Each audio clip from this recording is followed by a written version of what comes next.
Okay, so once it is 5 p.m., we are going to kick off.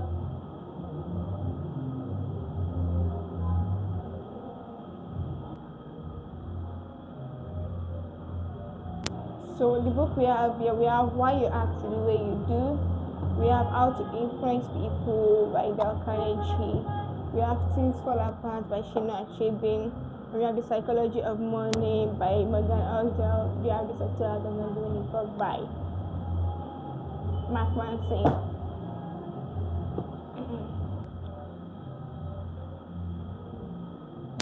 So I'm going to start with The Subtle Art of Not Giving a Fuck.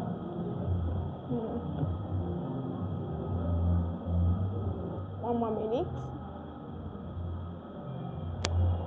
And then we go.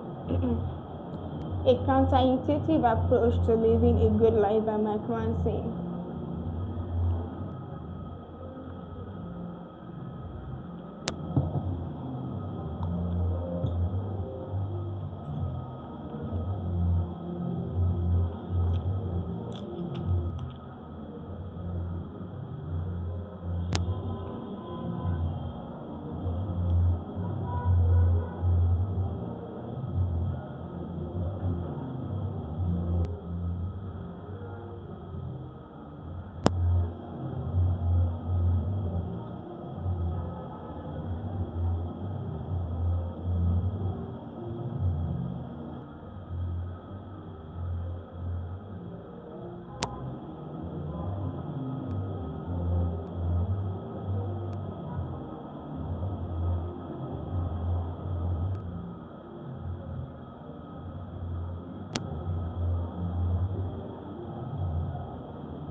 We have content, chapter 1, don't try. The feedback loop from L, the subtle art of not giving a fuck. So Mark, what the fuck is the point of this book anyway? And then chapter 2, happiness is a problem, the misadventures of disappointment panda. Happiness comes from solving problems, that's page 13. Emotions are overrated, page 33. Choose your struggle, page 36. Then chapter 3, we have You Are Not Special, Things Fall Apart. We have Things Fall Apart book here. The Tyranny of Exceptionalism. But if I'm not going to be special or extraordinary, what's the point? And then chapter 4, The Value of Suffering. The Self-Awareness Onion. Rockstar Problems. Shitty Values. Divining Good and Bad Values. Chapter 5, we have You Are Always Choosing, The Choice, The Responsibility, False Fallacy, Responding to Tragedy, Genetics and the Hands We Are Dealt, Victimhood Chic, There Is No How. Then chapter 6, we have You Are Wrong About Everything, But So Am I, Architect of Our Own Beliefs, The Dangers of Pure Certainty, Manson's law of avoidance, Kill Yourself, How to Be a Little Less Certain of Yourself. Then chapter 7, we have Failure is the Way Forward, The Failure Success Paradox, The Failure Success Paradox. Pain is part of the process. Then we have the do something principle. Chapter 8, the importance of saying no. Rejection makes your life better. Boundaries, how to build trust, freedom through commitment. And then chapter 9 we have, and then you die. Something beyond ourselves, the sunny side of death. And then we have the acknowledgement. So we are going to start with the chapter 1 now, the subtle heart of not giving a fuck. Chapter 1, don't try. Charles Bukowski was an alcoholic, a humanizer, a chronic gambler, a lout, a cheapskate, a deadbeat, and on his worst days, a poet. He is probably the last person on earth you would ever look to for life advice or expect to see in any sort of self-help book, which is why he is the perfect place to start. Bukowski wanted to be a writer, but for decades, his work was rejected by almost every magazine, newspaper, journal, agent, and publisher he submitted to. His work was horrible, they said, crude, disgusting, depraved, and as the stack of rejection slips piled up, the weight of his failures pushed him deep into an alcohol-fueled depression that would follow him for most of his life. Bukowski had a day job as a letter filer at a post office. He got paid shit money and spent most of it on booze. He gambled away the rest at the racetrack. At night, he would drink alone and sometimes hammer out poetry on his beat-up old typewriter. Often, he had to wake up on the floor, having passed out the night before. 30 years went by like this, most of it a meaningless blur of alcohol, drugs, gambling, and prostitutes. Then, when Bukowski was 50, after a lifetime of failure and self-loathing, an editor at a small independent publishing house took a strange interest in him. The editor couldn't offer Bukowski much money or much promises of sales, but he had a weird affection for the drunk loser. So he decided to take a chance on him. It was the first real shot Bukowski had ever gotten, and he realized probably the only one he would ever get. Bukowski wrote back to the editor, I have one of two choices. Stay in the post office and go crazy, or stay out here and play as writer and starve. I have decided to starve. Upon signing the contract, Bukowski wrote his first novel in 3 weeks. It was called simply Post Office. In the dedication he wrote, dedicated to nobody, Bukowski would make it as a novelist and poet. He would go on and publish 6 novels and hundreds of poems, selling over 2 million copies of his books. His popularity defied everyone's expectations, particularly his own. Stories like Bukowski's are the bread and butter of our cultural narrative. Bukowski's life embodies the American dream. A man fights for what he wants, never gives up, and eventually achieves his wildest dreams. It's practically a movie waiting to happen. We all look at stories like Bukowski's and say, see, he never gave up. He never stopped trying. He always believed in himself.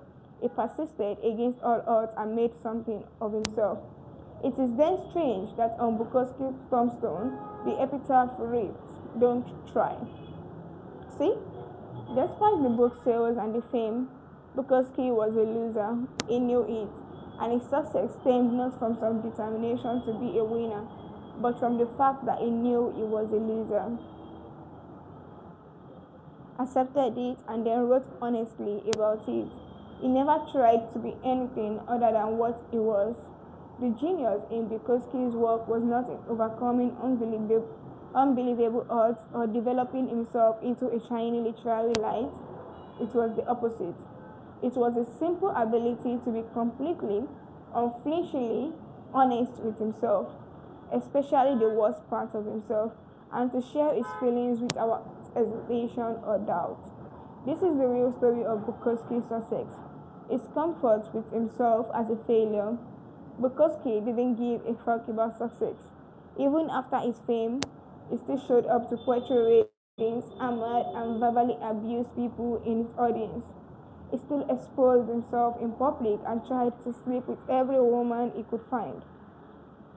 Fame and success didn't make him a better person, nor was it by becoming a better person that he became famous and successful. Self-improvement and success often occur together, but that doesn't necessarily mean they are the same thing. Our culture today is obsessively focused on unrealistically positive expectations. Be happier, be healthier, be the best, better than the rest, be smarter, faster, richer, sexier, more popular, more productive, more envied, and more admired. Be perfect and amazing and crap out 12-carat gold nuggets before breakfast each morning while kissing your selfie-ready spouse and 2.5 kids goodbye. Then fly your helicopter to your wonderfully fulfilling job where you spend your days doing incredibly meaningful work that's likely to save the planet one day. But when you stop and really think about it, conventional life advice, all the positive and happy self-help stuff we hear all the time, is actually fixating on what you lack. It lasers in on what you perceive your personal shortcomings and failures to already be, but then emphasizes them for you. You learn about the best ways to make money because you feel you don't have enough money already. You stand in front of the mirror and repeat affirmations saying that you are beautiful because you feel as though you are not beautiful already. You follow dating and relationship advice because you feel that you are unlovable already. You try groovy visualization exercises about being more successful because you feel as though you aren't successful enough already.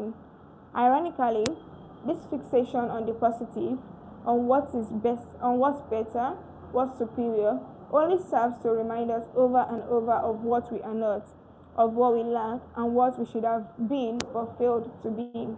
After all, no truly happy person feels the need to stand in front of a mirror and recite that she is happy. She just is. There is a saying in Texas, the smallest dogs bark the loudest. A confident man doesn't feel a need to prove that he is confident. A rich woman doesn't feel a need to convince anybody that she is rich. Either you are or you are not. And if you are dreaming of something all the time, then you are reinforcing the same unconscious reality over and over that you are not that. Everyone and their TV commercial wants you to believe that the key to a good life is a nicer job, or a more rugged car, or a prettier girlfriend, or a hot tub with an inflatable pool for the kids. The world is constantly telling you that the path to a better life is more, more, more. Buy more, own more, make more, work more, be more. You are constantly bombarded with messages to give a fuck about everything all the time. Give a fuck about a new TV, give a fuck about having a better vacation than your co-workers, give a fuck about buying that new lawn ornament, give a fuck about having the right kind of selfie stick. Why, my guess? Because giving a fuck about more stuff is good for business. And while there is nothing wrong with good business, the problem is that giving too many fucks is bad for your mental health. It causes you to become overly attached to the superficial and fake, to dedicate your life to chasing a mirage of happiness and satisfaction. The key to a good life is not giving a fuck about more. It's giving a fuck about less. Giving a fuck about only what is true and immediate and important. The feedback loop from hell. There is an insidious quirk to your brain that, if you let it, can drive you absolutely batty. Tell me if this sounds familiar to you. You get anxious about confronting somebody in your life. That anxiety cripples you and you start wondering why you are so anxious. Now you are becoming anxious about being anxious. Oh no, doubly anxious. Now you are anxious about your anxiety, which is causing more anxiety. Quick! Where is the whiskey? Or let's say you have an anger problem. You get pissed off at the stupidest, most inane stuff and you have no idea why. And the fact that you get pissed off so easily starts to piss you off even more. And then in your petty rage, you realize that being angry all the time makes you a shallow and mean person. And you hate this. You hate it so much that you get angry at yourself. Now look at you. You are angry at yourself, getting angry about being angry. fuck you all. Yeah, have a feast. Or you are so worried about doing the right thing all the time that you become worried about how much you are worrying. Or you feel so guilty for every mistake you make that you begin to feel guilty about how guilty you are feeling. Or you get sad and alone so often that it makes you feel even more sad and alone just thinking about it. Welcome to the feedback loop from L. Chances are you've engaged in it more than a few times. Maybe you are engaging in it right now. God, I do the feedback loop all the time. I'm such a loser for doing it. I should stop. Oh my God. I feel like such a loser for calling myself a loser. I should stop calling myself a loser. I am doing it again. See? I am a loser. Calm down, amigo. Believe it or not, this is part of the beauty of being human. Very few animals on earth have the ability to think congent thoughts to begin with. But we humans have the luxury of being able to have thoughts about our thoughts. So I can think about watching Miley Cyrus videos on YouTube and then immediately think about what a sicko I am for wanting to watch Miley Cyrus videos on YouTube. The miracle of consciousness. Now here is the problem. Our society today, through the wonders of consumer culture and hey look, my life is cooler than yours social media, has bred a whole generation of people who believe that having all these negative experiences, anxiety, fear, guilt, etc., is totally not okay. I mean, if you look at your Facebook feed, everybody there is having a fucking grand old time. Look, 8 people got married this week, and some 16-year-old until he got a Ferrari for her birthday. And another kid just made $2 billion inventing an app that automatically delivers you more toilet paper when you run out. Meanwhile, you're stuck at home flossing your cat and you can't help but think your life sucks even more than you thought. The feedback loop from L has become a borderline epidemic, making many of us overly stressed, overly neurotic, and overly self-loathing. Back in Grandpa's day, he would feel like shit and think to himself, gee whiz, I sure do feel like a cow turd today. But hey, I guess that's life. Back to shoveling A. But now if you feel like shit for even 5 minutes, you are bombarded with 350 images of people totally happy and having amazing fucking lives. And it's impossible to not feel like there is something wrong with you. It's this last part that gets us into trouble. We feel bad about feeling bad. We feel guilty for feeling guilty. We get angry about getting angry. We get anxious about feeling anxious. What is wrong with me? This is why not giving effect is so key. This is why it's going to save the world. And it's going to save it by accepting that the world is totally fucked, and that's alright. Because it's always been that way and always will be. By not giving a fuck that you feel bad, you short circle to the feedback loop from L.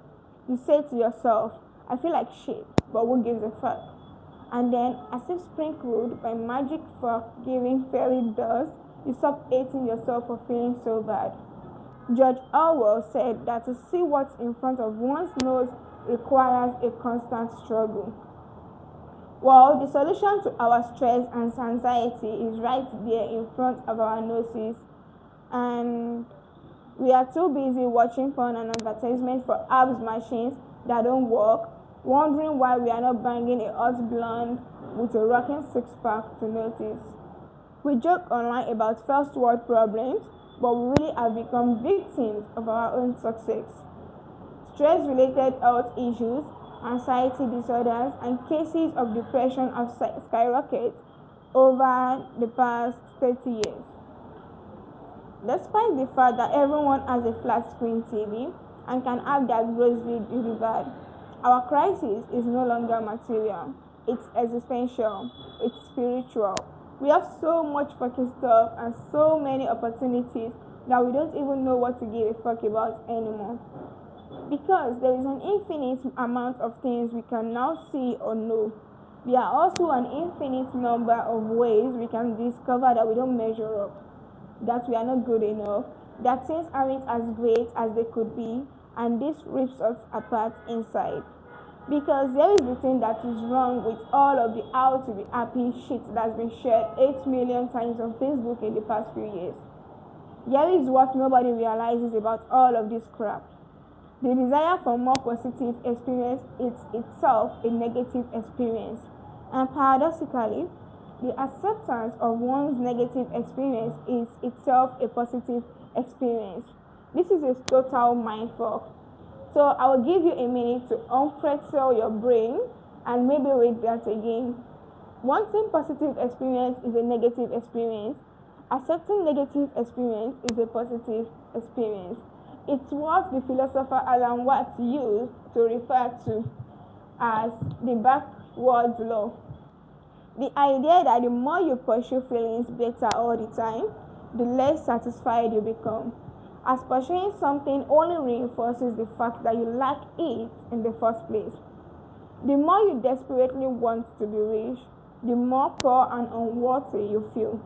Regardless of how much money you actually make, the more you desperately want to be sexy, it's not working. It's not working with a power bank. And desired, the uglier you become to see yourself, regardless of your actual physical appearance. The more you desperately want to be happy and loved, the lonelier and more afraid you become. Regardless around you, the more you want to be spiritually enlightened, the more self-centered and shallow you become in trying to get there. It's like this one time I tripped on acid and it felt like the more I walked toward the house, the farther away the house got from me. And yes, I just used my LSD hallucinations to make a philosophical point about happiness, the first living. As the existential philosopher Albert Camus said, and I am pretty sure it wasn't on LSD at the time, you will never be happy if you continue to search for what happiness consists of. You will never live if you are looking for the meaning of life. Or put more simply, don't try. Now I know what you're saying. Mark, this is making many people cry. But what about the Camaro I've been saving up for? What about the beach body I've been selling myself for? After all, I paid a lot of money for that cab machine. What about the big house and the lake I've been dreaming of? If I stop giving a fuck about those things, well then, I will never achieve anything. I don't want that to happen. Look, so glad you asked. Ever notice that sometimes when you care less about something, you do better at it? Notice how it's often the person who is the least invested in the success of something that actually ends up achieving it. Notice how sometimes when you stop giving a fuck, everything seems to fall into place. What's with that? What's interesting about the backwards law is that it's called backwards for a reason. Not giving a fuck works in reverse. If pursuing the positive is a negative, then pursuing the negative generates the positive. The pain you pursue in the gym results in better all-round health and energy. The failure in business are what lead to a better understanding of what's necessary to be successful. Being open with your insecurities paradoxically makes you more confident and charismatic around others. The pain of honest confrontation is what generates the greatest trust and respect in your relationships. Suffering through your fears and anxieties is what allows you to build courage and perseverance. Seriously, I could keep going, but you get the point. Everything worthwhile in life is won through surmounting the associated negative experience. Any attempt to escape the negative, to avoid it or quash it or silence it only backfires. The avoidance of suffering is a form of suffering. The avoidance of struggle is a struggle. The denial of failure is a failure.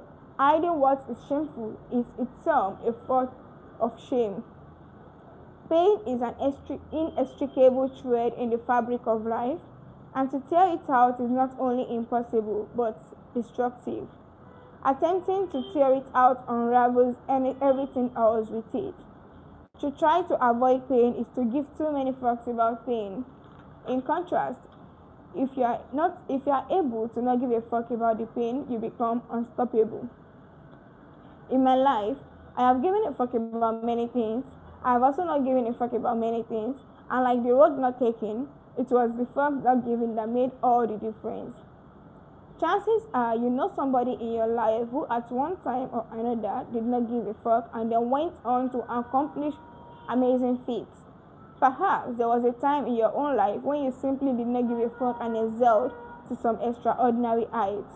For myself, quitting my day job in finance after only 6 weeks to start an internet business ranked pretty high up there in my own didn't give a fuck Hall of Fame.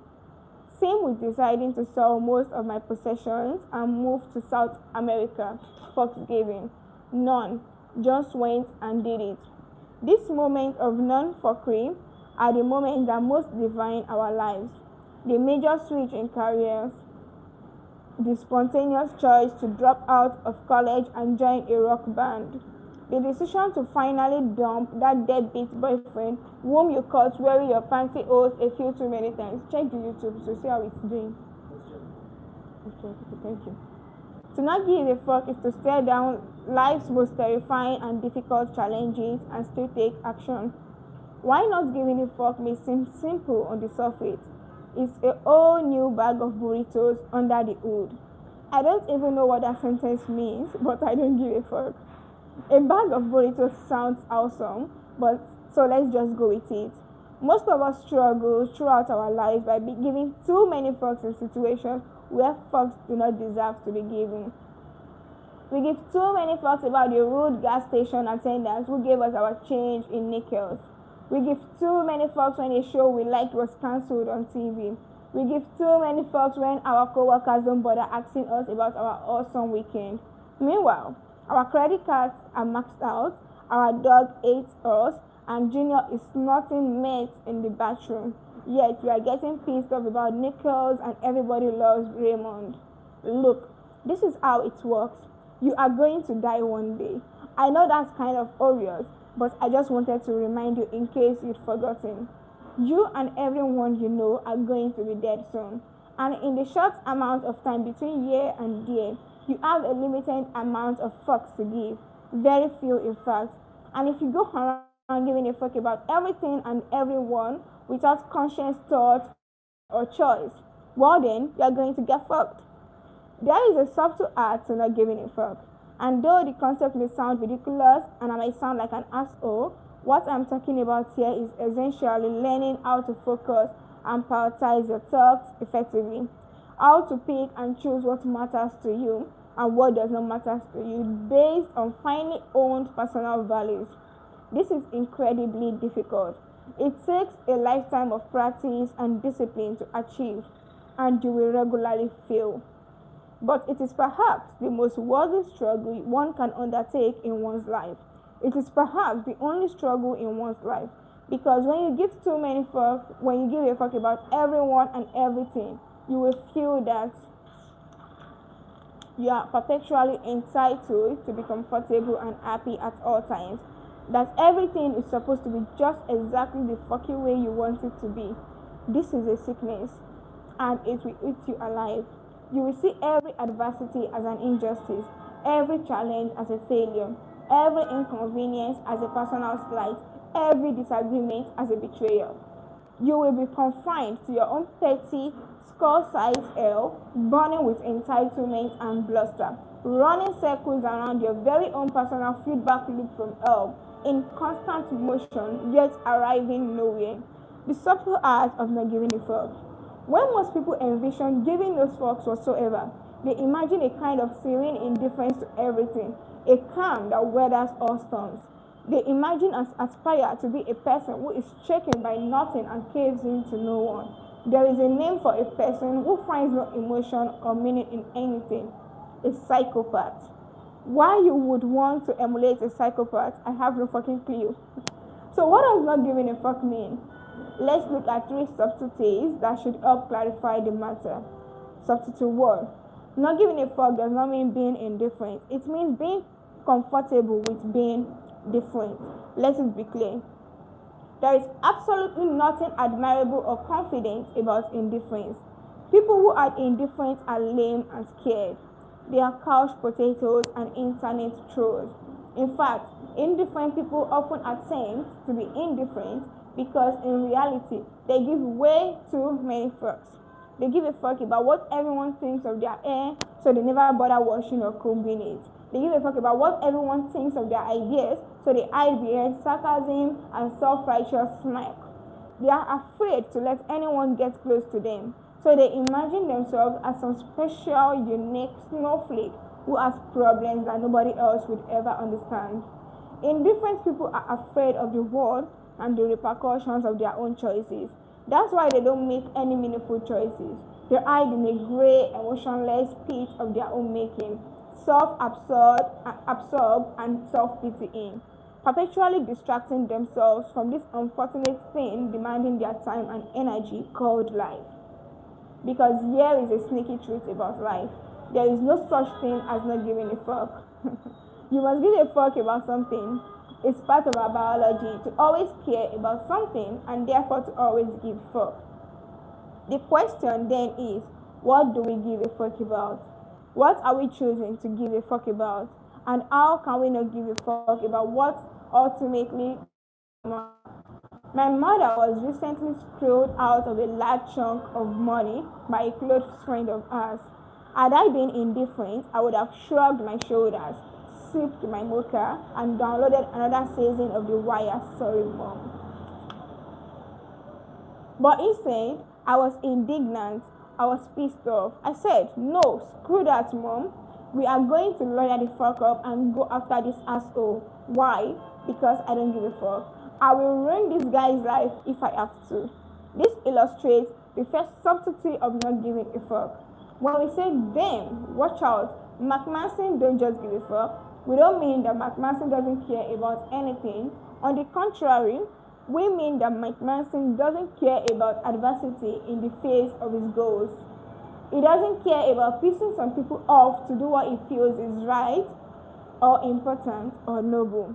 We mean that McManson is the type of guy who would write about himself just because he thought it was the right thing to do. He just doesn't give a fuck. This is what is so admirable. No, not me, Dumbas. The overcoming adversity stuff, the willingness to be different, an outcast, a pariah, all for the sake of one's own values, the willingness to stare failure in the face and shove your middle finger back at it. The people wouldn't give a fuck about adversity or failure or embarrassing themselves or shitting the bed a few times. The people who just laugh and then do what they believe in anyway because they know it's right. They know it's more important than they are, more important than their own feelings and their own pride and their own ego. They say, fuck it, not to everything in life, but rather to everything unimportant in life. They reserve their fucks for what truly matters: friends, family, purpose, burritos, and an occasional lawsuit or two. And because of that, because they reserve their fuck for only the big things that matter, people give a fuck about them in return. Because there is another sneaky little truth about life. You can't be an important and life-changing presence for some people without also being a joke and embarrassment to others. You just can't. Because there is no such thing as a lack of adversity. The old saying goes that no matter where you go, there you are. Well, the same is true for adversity and failure. No matter where you go, there is a 500-pound load of shit waiting for you, and that's perfectly fine. The point isn't to get away from the shit. The point is to find the shit you enjoy dealing with. Subtlety 2. To not give a fuck about adversity, you must first give a fuck about something more important than adversity. Imagine you are at a grocery store and you watch an elderly lady scream at the cashier, "Yes!" berating him for not accepting a 30-cent coupon. Why does this lady give a fuck? It's just 30 cents. I will tell you why. That lady probably doesn't have anything better to do with her days than to sit at home cutting out coupons. She is old and lonely. Her kids are dickheads and never visit. She hasn't had sex in over 30 years. She can't fart without extreme lower back pain. Her pension is on its last leg, and she's probably going to die in a diaper thinking she is in Candyland. So she sniffs coupons. That's all she's got. It's her and her damn coupons. It's all she can give a fuck about because there is nothing else to give a fuck about. And so when that pimply-faced 17-year-old cashier refuses to accept one of them, when he defends his cash register's purity the way knights used to defend maidens' virginity, you can bet Granny is going to erupt. 80 years of fucks will rain down all at once like a fairy hailstorm of back in my day, and people used to show more respect stories. The problem with people who hand out fucks like ice cream at a goddamn summer camp is that they don't have anything more fuck-worthy to dedicate their fucks to. If you find yourself consistently giving too many fucks about tribal shit that bothers you, your ex-boyfriend's new Facebook picture, how quickly the battery died in the TV remote, missing out on yet another 2-for-1 sale on hand sanitizer, chances are you don't have much going on in your life to give a legitimate fuck about. And that's your real problem, not the hand sanitizer, not the TV remote. I once heard an artist say that when a person has no problem, the mind automatically finds a way to invent some. I think what most people, especially educated, pampered, middle class, white people, consider life problems are just side effects of not having anything more important to worry about. It then follows that finding something important and meaningful in your life is perhaps the most productive use of your time and energy. Because if you don't find that meaningful something, your fucks will be given to meaningless and frivolous causes. Subtlety 3. Whether you realize it or not, you are not always choosing what to give a fuck about. People aren't just born not giving a fuck. In fact, we are born giving way too many fucks. Ever watch a kid cry his eyes out because his heart is in the wrong shade of blue? Exactly. Fuck that kid. When we are young, everything is new and exciting, and everything seems to matter so much. Therefore, we give tons of fucks. We give a fuck about everything and everyone, about what people are saying about us, about whether that cute boy or girl called us back or not, about whether our socks match or not, or what color our birthday balloon is. As we get older, with the benefit of experience and having seen so much time slip by, we begin to notice that most of these sorts of things have little lasting impact on our lives. Those people whose opinion we cared about so much are no longer present in our lives. Rejections that were painful in the moment have actually worked out for the best. We realize how little attention people pay to the superficial details about us, and we choose not to obsess so much over them. Essentially, we become more selective about the fucks we are willing to give. This is something called maturity. It's nice, you should try it sometime. Maturity is what happens when one learns to only give a fuck about what's truly fuck-worthy. As Bunkman said to his partner, Detective McNulty in The Wire, which, fuck you, I still downloaded. That's what you get for giving a fuck when it wasn't your turn to give a fuck. Oh God, this book. Then, as we grow older and enter middle age, something else begins to change. Our energy level drops. Our identity solidifies. We know who we are and we accept ourselves, including some of the parts we aren't thrilled about. And in a strange way, this is liberating. We no longer need to give a fuck about everything. Life is just what it is. We accept it, warts and all.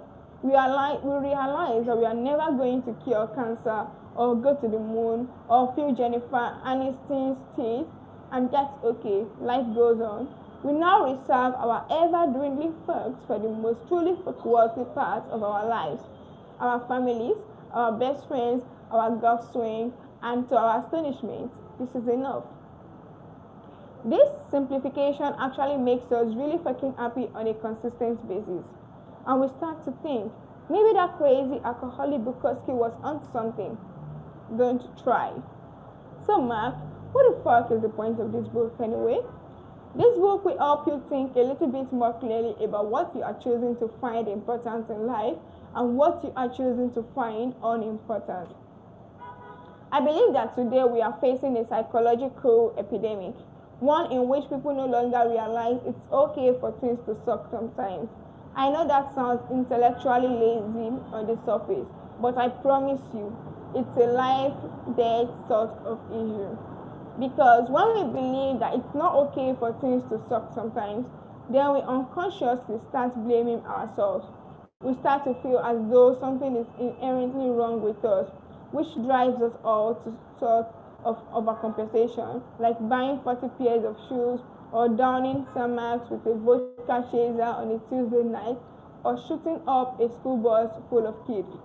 This belief that it's not okay to be inadequate sometimes is the source of the growing feedback loop from hell that is coming to dominate our culture.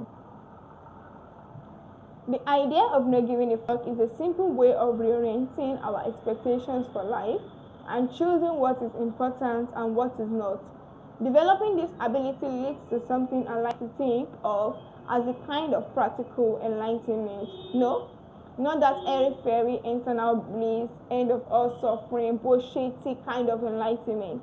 On the contrary, I see practical enlightenment as becoming comfortable with the idea that some suffering is always inevitable, that no matter what you do, life is comprised of failures, loss, regrets, and even death.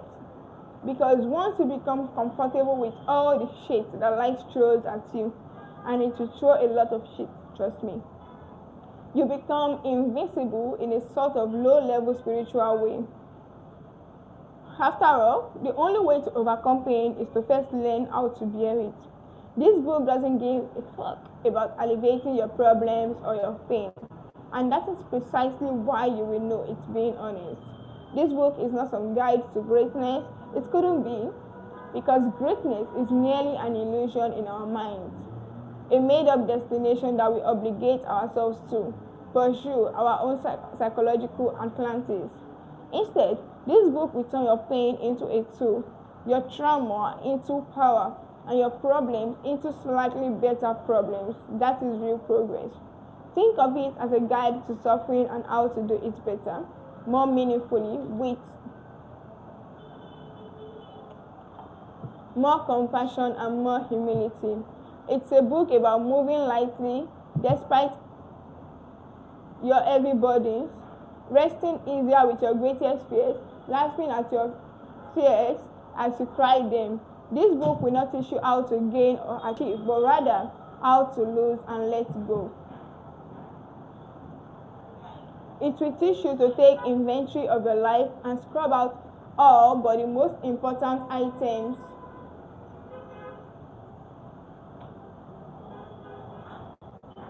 It will teach you to close your eyes and trust that you can fall backwards and still be okay.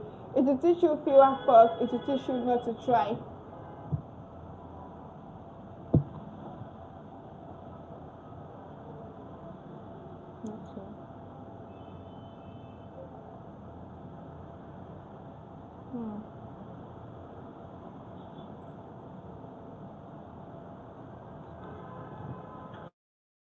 So happiness is a problem.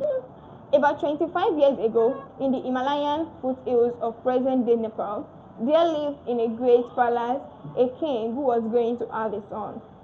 For this son, the king had a particularly grand idea. He would make the child's life perfect. The child would never know a moment of suffering. Every need, every desire would be accounted for at all times. The king built high walls around the palace that prevented the prince from knowing the outside world. He spoiled the child, lavishing him with foods and gifts, surrounding him with servants who catered to his every whim. And just as planned, the child grew up ignorant of the routine cruelties of human existence. All of the prince's childhood went on like this, but despite the endless luxury and opulence, the prince became kind of a pissed off young man. Soon, every experience felt empty and valueless. The problem was that no matter what his father gave him, It never seemed enough, never meant anything.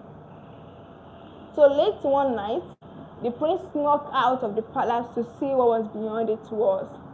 He had a servant to drive him to the local village, and what he saw horrified him. For the first time in his life, the prince saw human suffering. He saw sick people, old people, homeless people, people in pain, even people dying. The prince returned to the palace and found himself in a sort of existential crisis. Not knowing how to process what he had seen, he got all emo and everything and complained a lot. And as is so typical of young men, the prince ended up blaming his father for the very things his father had tried to do for him. It was the riches, the prince thought, that had made him so miserable, that had made life seem so meaningless. He decided to run away. But the prince was more like his father than he knew. He had grand ideas too. He wouldn't just run away. He would give up his royalty, his family, and all of his possessions and live in the streets, sleeping in beds like an animal. There, he would starve himself, torture himself, and beg for scraps of food from strangers for the rest of his life. The next night, the prince snuck out of the palace again, this time never to return. For years, he lived as a bum, a discarded and forgotten remnant of society. The dog shit cake to the bottom of the social totem pole, and as planned, the prince suffered greatly. He suffered through disease, hunger, pain, loneliness, and decay. He confronted the brink of death itself, often limited to eating a single nut each day. A few years went by, then a few more, and then nothing happened. The prince began to notice that this life of suffering wasn't all that it was cracked up to be. It wasn't bringing in the insights he had desired. It wasn't revealing any deeper mystery of the world or its ultimate purpose. In fact, the prince came to know what the rest of us have always kind of known, that suffering totally sucks. And it's not necessarily that meaningful either. As with being rich, there is no value in suffering when it is done without purpose. And soon, the prince came to the conclusion that his grand idea, just like his father's, was in fact a fucking terrible idea, and he should probably go do something else instead. Totally confused, the prince cleaned himself up and went and found a big tree near a river. He decided that he would sit under that tree and not get up until he came up with another grand idea. As the legend goes, the confused prince sat under that tree for 49 days.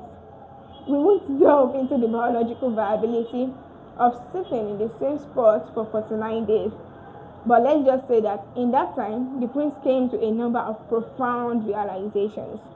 One of those realizations was this: that life itself is a form of suffering.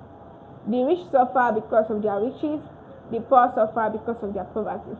People without a family suffer because they have no family. People with a family suffer because of their family. People who pursue worldly pleasures suffer because of their worldly pleasures. People who abstain from worldly pleasures suffer because of their abstention. This isn't to say that all suffering is equal. Some suffering is certainly more painful than other suffering, but we all must suffer nonetheless.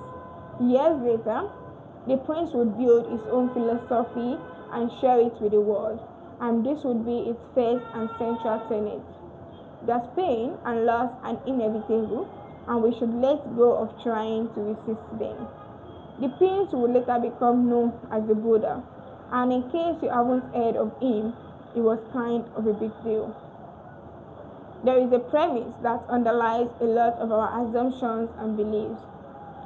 The premise is that happiness is algorithmic, and that it can be worked for and earned and achieved as if it were getting accepted to law school or building a really complicated Lego set. If I achieve X, then I can be happy. If I look like Y, then I can be happy. If I can be with a person like Z, then I can be happy. This premise, though, is a problem. Happiness is not a solvable equation. Dissatisfaction and unease are inherent parts of human nature and, as we'll see, necessary components to creating consistent happiness. The Buddha argued this from a theological and philosophical perspective. I will make the same arguments in this chapter, but I will make it from a biological perspective and with pandas. The misadventures of disappointment panda. If I could invent a superhero, I would invent one called Disappointment Panda. He'd wear a cheesy eye mask and a shirt with a giant capital T on it that was way too small for his big panda belly. And his superpower would be to tell people harsh truths about themselves that they needed to hear but didn't want to accept. He would go door to door like a Bible salesman and ring doorbells and say things like, "Sure, making a lot of money makes you feel good, but it won't make your kids love you." Or, if you have to ask yourself if you trust your wife, then you probably don't. Or, what you consider friendship is really just your constant attempt to impress people. Then it tell the homeowner to have a nice day and saunter on down to the next house. It would be awesome and sick and sad and uplifting and necessary. After all, the greatest truths in life are usually the most unpleasant to hear. Disappointment Panda would be the hero that none of us would want, but all of us would need. It had better be the proverbial vegetables to our mental diet of junk food.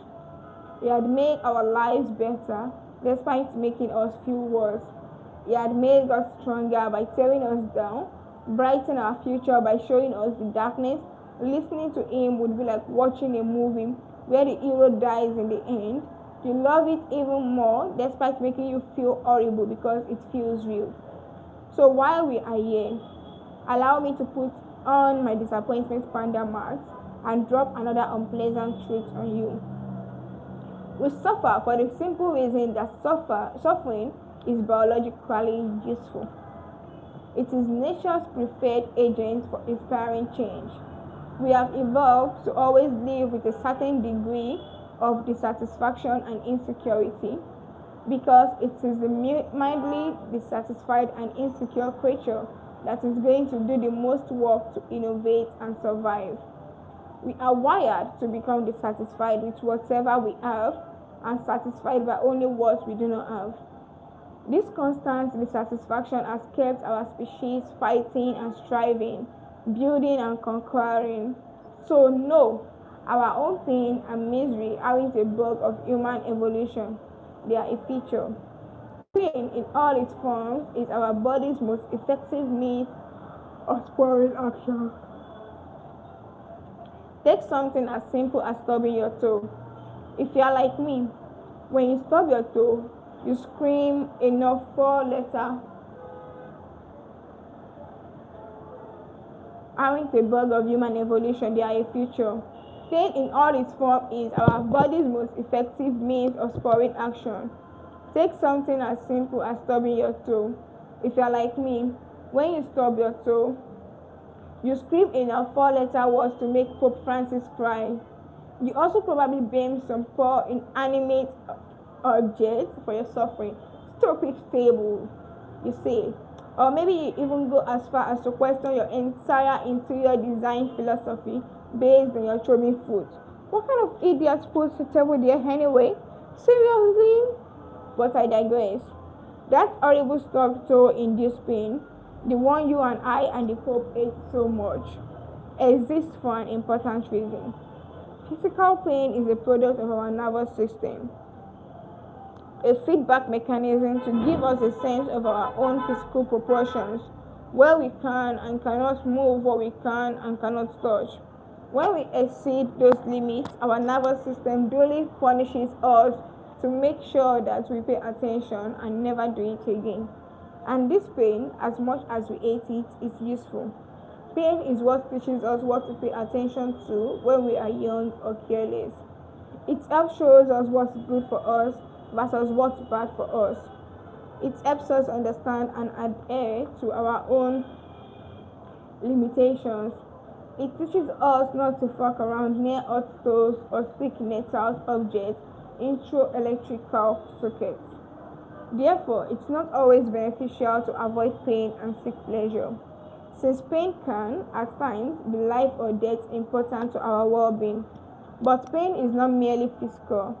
As anyone who has had to sit through the first Star Wars prequel can tell you, we humans are capable of experiencing acute psychological pain as well.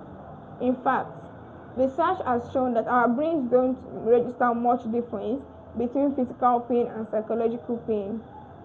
So when I tell you that my first girlfriend cheating on me and leaving me felt like an ice pick slowly inserted into the center of my heart, that's because, well, it hurt so much I might as well have had an ice pick slowly inserted into the center of my heart.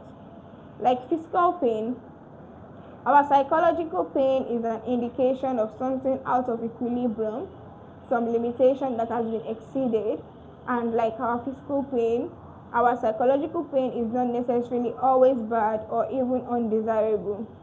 In some cases, experiencing emotional or psychological pain can be healthy or necessary. Just like stubbing our toe teaches us to walk into fewer tables, the emotional pain of rejection or failure teaches us how to avoid making the same mistakes in the future. And this is what is so dangerous about a society that coddles itself more and more from the inevitable discomfort of life. We lose the benefit of experiencing healthy doses of pain, a loss that disconnects us from the reality of the world. And everybody enjoys what feels good. Everyone wants to live a carefree, happy, and easy life, to fall in love and have amazing sex and relationships, to look perfect and make money and be popular and well respected and admired, and a total baller to the point that people pass like the Red Sea when into the room. Everybody wants that. It's easy to want that. A more interesting question, a question that most people never consider is, what pain do you want in your life? What are you willing to struggle for? Because that seems to be a greater determinant of how our lives turn out. For example, most people want to get the corner office and make a boatload of money, but not many people want to suffer through 60-hour work weeks, long commutes, obnoxious paperwork, and arbitrary corporate hierarchies to escape the confines of an infinite cubicle hell. Most people want to have great sex and an awesome relationship, but not everyone is willing to go through the tough conversations, the awkward silences, the hurt feelings, and the emotional psychodrama to get there. And so they settle and wonder, what if, for years and years, until the question morphs from what ifs into what else. And when the lawyers go home and the alimony shelf is in the mall, they say, what for? If not for their lower standards and expectations 20 years prior, then what for? Because happiness requires struggle, it grows from problems. Joy doesn't sprout out of the ground like desires and rainbows. Real, serious, lifelong fulfillment and meaning have to be earned through the choosing and managing of our struggles. Whether you suffer from anxiety or loneliness or obsessive compulsive disorder or a big head boss who ruins half of your waking hours every day, the solution lies in the acceptance and active engagement of that negative experience, not the avoidance of it, not the salvation from it. People want an amazing physique, but you don't end up with one unless you legitimately appreciate the pain and physical stress that comes with living inside a gym for hour upon hour. Unless you love calculating and calibrating the food you eat, planning your life out in tiny plate-sized portions, People want to start their own business, but you don't end up as a successful entrepreneur unless you find a way to appreciate the risks, the uncertainty, the repeated failures, the insane hours devoted to something that may earn absolutely nothing. People want a partner, a spouse, but you don't end up with attracting someone amazing without appreciating the emotional turbulence that comes with weathering rejections, building the sexual tensions that never gets released, and staring blankly at a phone that never rings. It's part of the game of love. You can't win if you don't play. What determines your success isn't what do you want to enjoy? The relevant question is what pain do you want to sustain? The path to happiness is a path full of shit, heaps, and shame. You have to choose something. You can't have a pain-free life. It can't all be roses and unicorns all the time. Pleasure is the easy question. And pretty much all of us have a life. It's what makes me me, you. It's what defines us and separates us and ultimately brings us together. For most of my adolescence and young adulthood, I fantasized about being a musician, a rock star, in particular, any badass guitar song I heard. I would always close my eyes and envision myself up on stage, playing it to the screams of the crowd. People absolutely losing their minds to my sweet finger noodling glory. This fantasy could keep me occupied for hours on end. A question of if I'd ever be playing in front of screaming crowds, but when I had it all planned out. I was simply biding my time before I could invest the proper amount of energy and effort into getting out there and making my mark. First, I needed to finish school. Then I needed to make some extra money to buy gear. Then I needed to find enough free time to practice. Then I had to network and plan my first project. Then nothing. Despite my fantasizing about this for over half my lifetime, the reality never came to fruition. And it took me a long time and a lot of struggle to finally figure out why I didn't actually want it. I was in love with the result, the image of me on stage, people cheering, me rocking out, pouring my heart into what I was playing, but I wasn't in love with the process. And because of that, I failed at it repeatedly. Oh, I didn't even try hard enough to fail at it. I hardly tried at all. The daily drudgery of practicing, of finding a group and rehearsing, the pain of finding gigs and actually getting people to show up and give a shit, the broken string, the blown tube arm, all in 40 pounds of jet to and from rehearsals with no car. It's a mountain of a dream and a mile high climb to the top. And what it took me a long time to discover is that I didn't like to climb much. I just like to imagine the summit. The common cultural narratives would tell me that I somehow failed myself, that I'm a quitter or a loser, that I just didn't have it, that I gave up on my dream, and that maybe I let myself succumb to the pressures of society. But the truth is far less interesting than any of these explanations. The truth is, I thought I wanted something, but it turns out I didn't. End of story. I wanted the reward and not the struggle. I wanted the result and not the process. I was in love with not the fight, but only the victory. And life doesn't work that way. Who you are is defined by what you are willing to struggle for. People who enjoy the struggles of a gym are the ones who run triathlons and have chiseled abs and can bench press a small house. People who enjoy long work weeks and the politics of the corporate ladder are the ones who fly to the top of it. People who enjoy the stresses and uncertainties of the starving artist lifestyle are ultimately the ones who live it and make it. This is not about willpower or grit. This is not another admonishment of no pain, no gain. This is the most simple and basic component of life. Our struggles determine our successes. Our problems bet our happiness, along with slightly better, slightly upgraded problems. See? It's a never-ending upward spiral. And if you think at any point you are allowed to stop climbing, I'm afraid you are missing the point.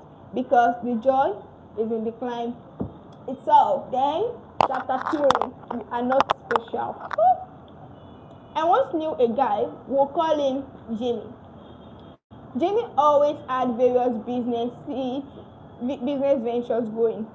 On any given day, if you ask him what he was doing, he had rattled off the name of some firm he was consulting with, or he had described a promising medical app he was looking for angel investors to fund, or he had talked about some charity event he was supposed to be a keynote speaker for, or how he had an idea for a more efficient type of gas pump that was going to make him billions. The guy was always rolling, always on, and if you give him an inch of conversational daylight, he had pulverized you about how what spinning his work was, how brilliant his latest idea were, and he had name dropped so much it felt like we were talking to a tabloid reporter. Jimmy was all positivity all the time, always pushing himself, always working an angle, a real go-getter, whatever the fuck that means. The catch was that Jimmy was also a total deadbeat, all talk and no work, stoned the majority of the time, and spending as much money in bars and fine restaurants as he did on his business ideas. Jimmy was a professional leash, leaving us his family hard-won money by spending them as well as everybody else in the city on false idea of future tech glory.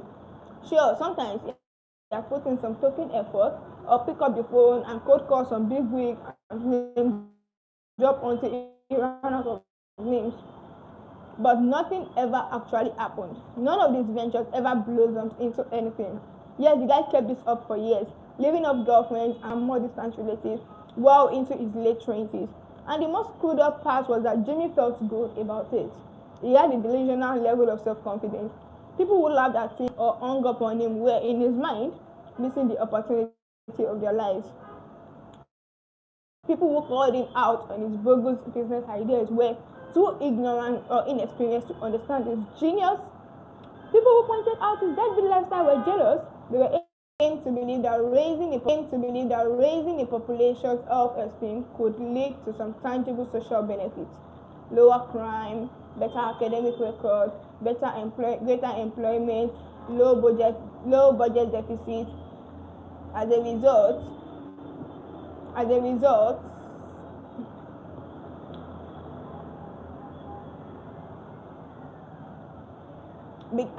beginning in the next decade, the 1970s, self-esteem practices began to be taught to parents, emphasized by therapists, politicians, and teachers, and instituted into educational policy.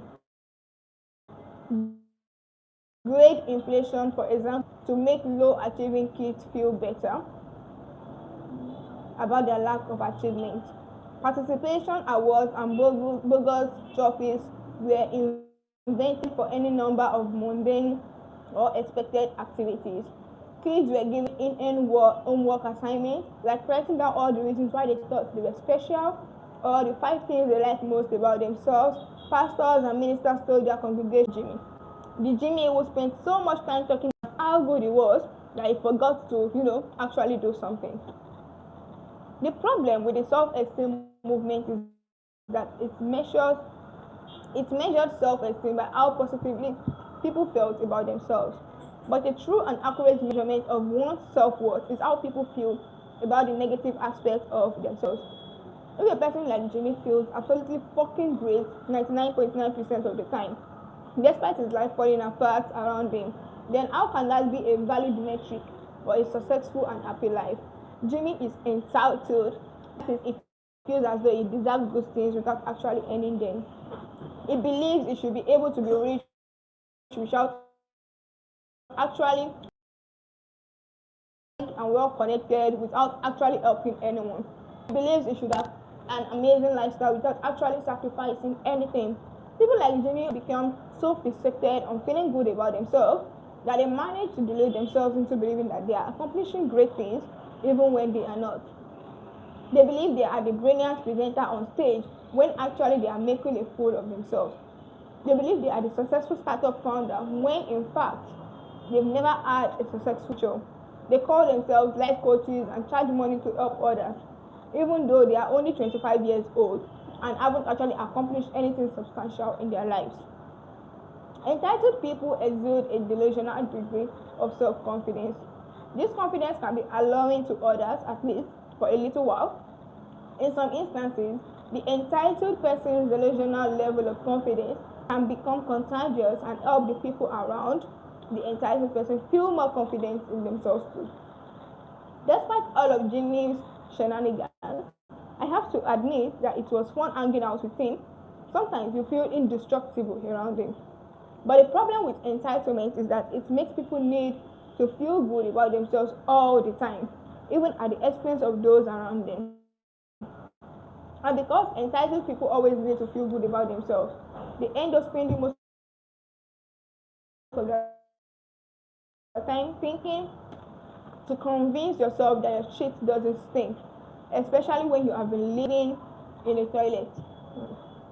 Once people have developed the thought pattern to constantly construe what happens around them as self-aggrandizing, it is extremely hard to break them out of it.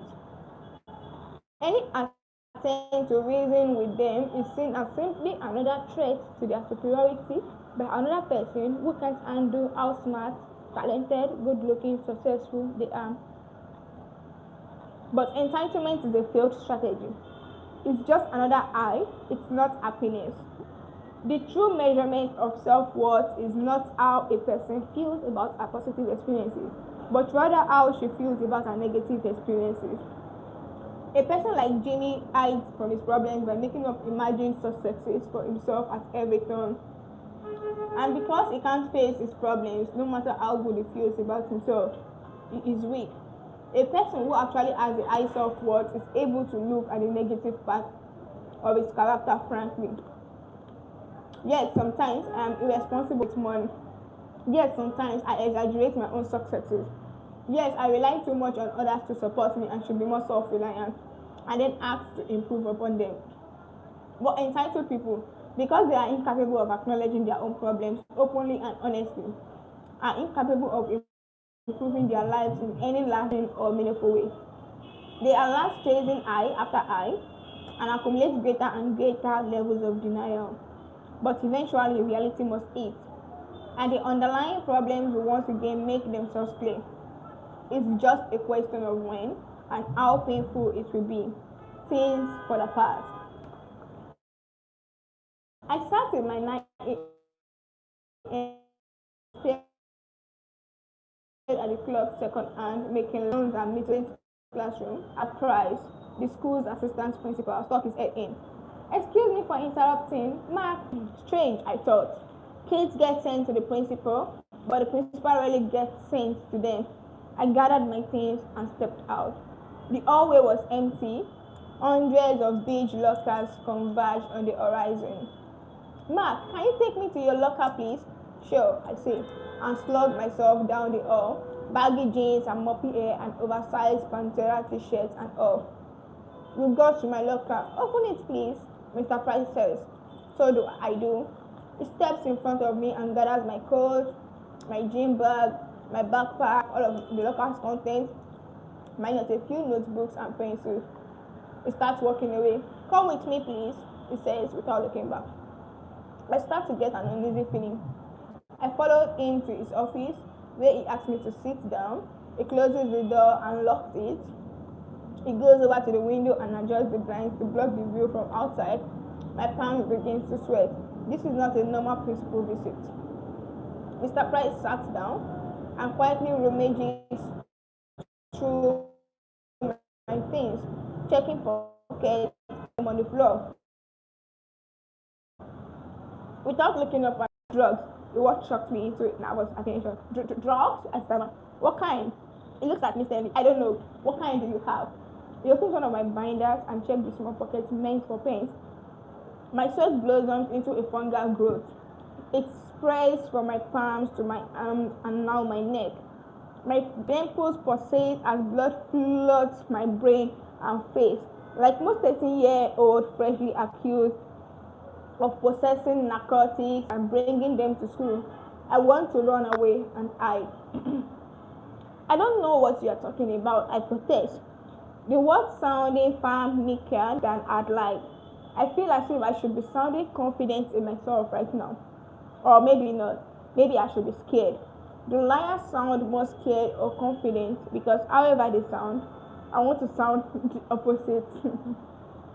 Instead, my lack of confidence compounds unconfidence about my sounding unconfident me, making me more unconfident. That fucking feedback loop from L.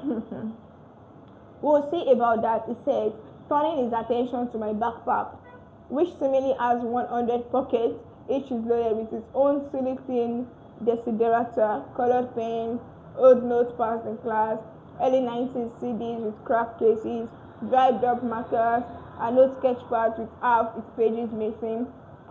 Dust and lint and crap accumulated during a maddeningly circuitous middle school existence. My sweat must be pumping at the speed of light, because time extends itself and delays such that what is merely seconds on that 9 a.m. second period biology clock now feels like a paleolithic chaos. And I am growing up and dying every minute. Just me and Mr. Price and my bottomless backpack. Somewhere around the Mesolithic age, Mr. Price finishes searching the backpack. Having found nothing, he seems fluttered. He turns the bag upside down and lets all of my crap crash onto his office floor. He is now sweating as profusely as I am, except in place of my terror, there is his anger. No drugs today, eh? He tries to sound casual. Nope, so do I. He spreads my stuff out, separating each item and coagulating them into little piles behind my ginger. My coat and backpack now lie empty and lifeless on his lap. He sighs and stares at the wall. Like most 13-year-olds locked in an office with a man angrily throwing their shit all over the floor, I want to cry. Mr. Price scans the contents organized on the floor. Nothing illicit or illegal, no narcotics, not even anything against school policy. He sighs and then throws the coat and backpack on the floor too. He bends over and puts his elbow on his knees, making his face level with mine. Mark, I am going to give you one last chance to be honest with me. If you are honest, this will turn out much better for you. If it turns out you are lying, then it is going to be much worse. As if on cue, I gulp. Now tell me the truth, Mr. Price demands. Did you bring drugs to school today? Fighting back tears, screams clawing at my throat.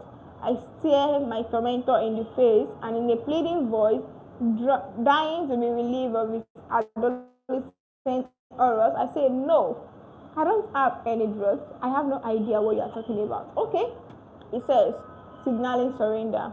I guess you can collect your things and go.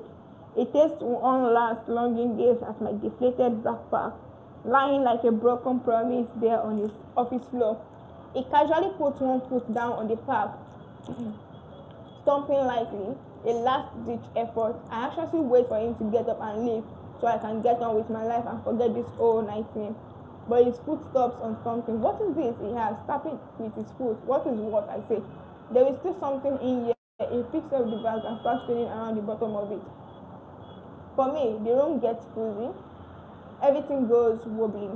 When I was young, I was smart, I was friendly, but I was also a shithead. I mean that in the most loving way possible. I was a rebellious, lying little shithead, angry and full of resentment. When I was 12, I hacked my house security system with refrigerator magnet so I could sneak out undetected in the middle of the night. My friend and I would put his mom's car in neutral and push it into the street so we can drive without waking her up. I would write papers about abortion because I knew my English teacher was a hardcore conservative Christian. Another friend and I stole cigarettes from his mom and sold them to kids behind the school. And I also cut a secret compartment at the bottom of my backpack to hide my marijuana. That was the same hidden compartment Mr. Price found after stepping on the drugs I was hiding. I had been lying, and as promised, Mr. Price didn't go easy on me. A few hours later, like most 13-year-olds, handcuffed in the back of a police car. I thought my life was over, and I was kind of right in a way. My parents quarantined me at home. I was to have no friends for the foreseeable future. Having been expelled from school, I was to be homeschooled for the rest of the year. My mom made me get a haircut and threw out all of my Marilyn Manson and Metallica shirts, which for an adolescent in 1980s was tantamount to being sentenced to death by lameness. My dad dragged me to his office with him in the mornings and made me file papers for hours on end. Once homeschooling was over, I was enrolled in a small private Christian school where, and this may not surprise you, I didn't exactly fit in. And just when I had finally cleaned up my act and turned in my assignment and learned the value of a good clerical responsibility, my parents decided to get divorced. I point out that my adolescence sucked donkey balls.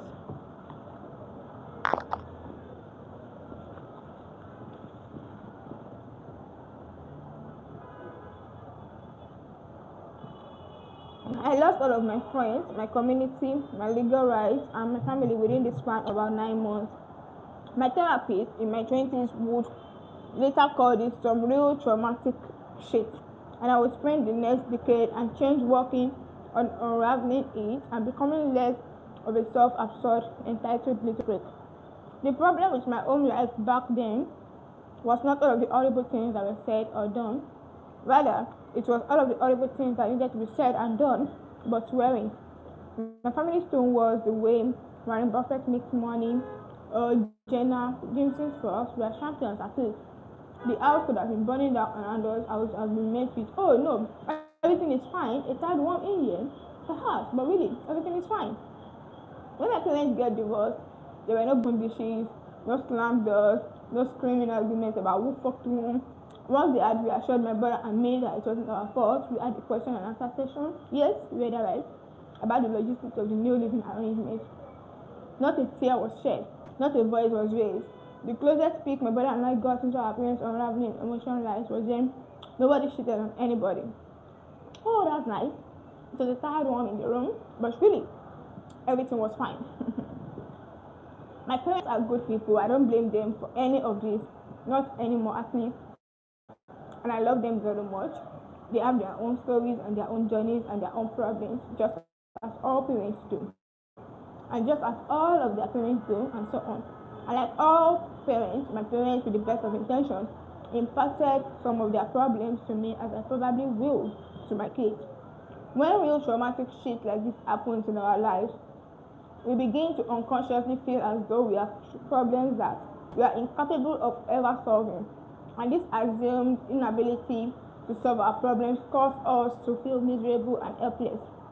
But it also causes something else to happen.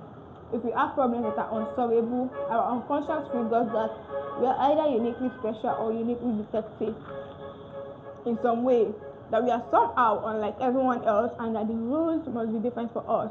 Put simply, we become entitled. The most important step. That is the first and most important step towards solving them. But for some reason, it appears that more and more people, particularly young people, are forgetting this. Numerous professors and educators have noted a lack of emotional resilience and an excess of selfish demands in today's young people. It's not uncommon now for books to be removed from a class curriculum for no other reason than that they make someone feel bad. Speakers and professors are shouted down and banned from campuses for infractions as simple as saying that maybe some Halloween costumes really carry that offensive.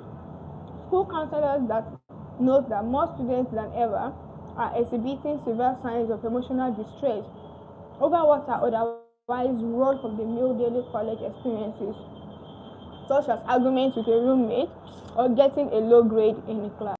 It is strange that in an age where we are more connected than ever, entitlement seems to be at an all-time high. Something about recent technology seems to allow our insecurity to run amok like never before. The more freedom we are given to express ourselves, the more we want to be free of having to deal with anyone who may disagree with us or upset us. The more exposed we are to opposing viewpoints, the more we seem to get upset that those other viewpoints exist, the easier and more problem-free our lives become, the more we seem to feel entitled for them to get even better.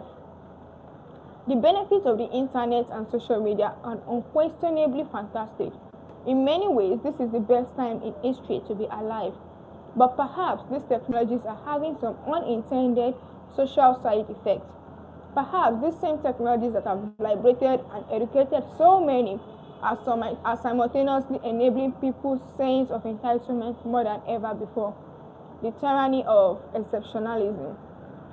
Most of us are pretty average at most things. Even if you are exceptional at one thing, chances are you are average or below average at most other things. That's just the nature of life. To become truly great at something, you have to dedicate shit tons of time and energy to it. And because we all have limited time and energy, few of us ever become truly exceptional at more than one thing, if anything at all. We can then say that it's a statistical improbability that any single person will be an extraordinary performer in all areas of life, or even in many areas of their life. Brilliant business people are often fuck-ups in their personal lives. Extraordinary athletes are often shallow and as dumb as a lobotomized rock. Many celebrities are probably just as clueless about life as the people who gawk at them and follow their every move. We are all, for the most part, pretty average people. But it's the extremes that get all of the publicity. We kind of know this already, but we rarely think and not talk about it. And we certainly never discuss why this could be a problem. Having the internet, Google, Facebook, YouTube, and access to 500 plus channels of television is amazing, but our attention is limited.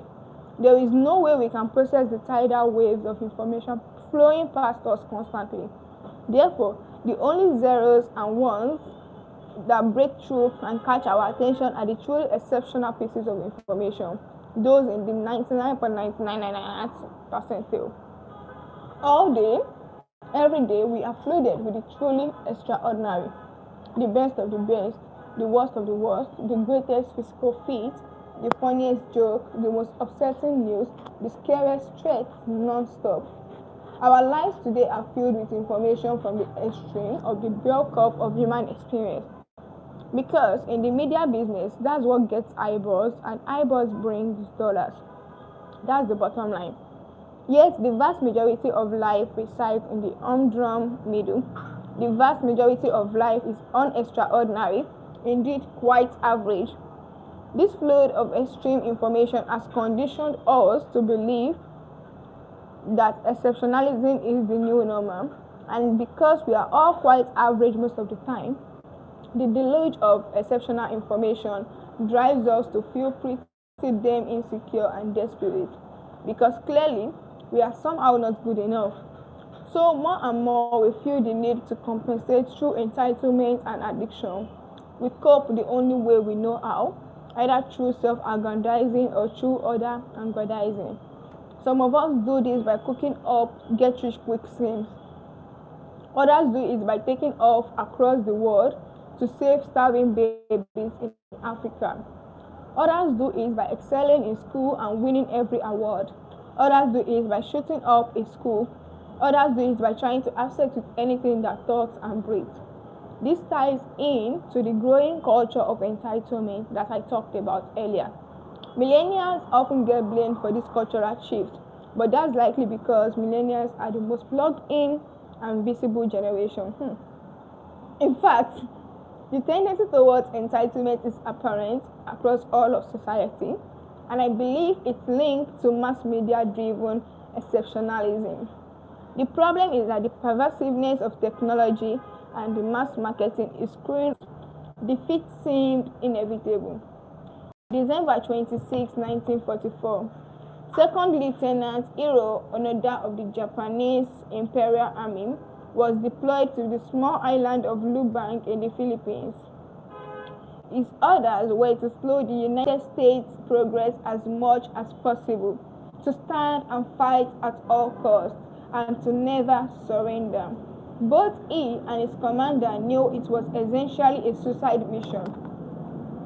In February 1945, the Americans arrived on Lombard and took the island with overwhelming force. Within days, most of the Japanese soldiers either managed to hide in the jungle.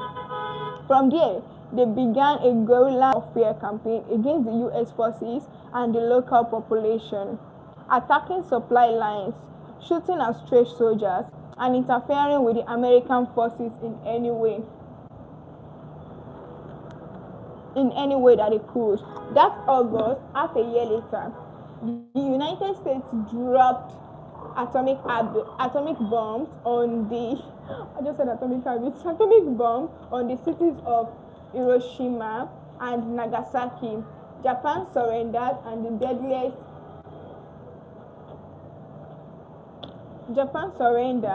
and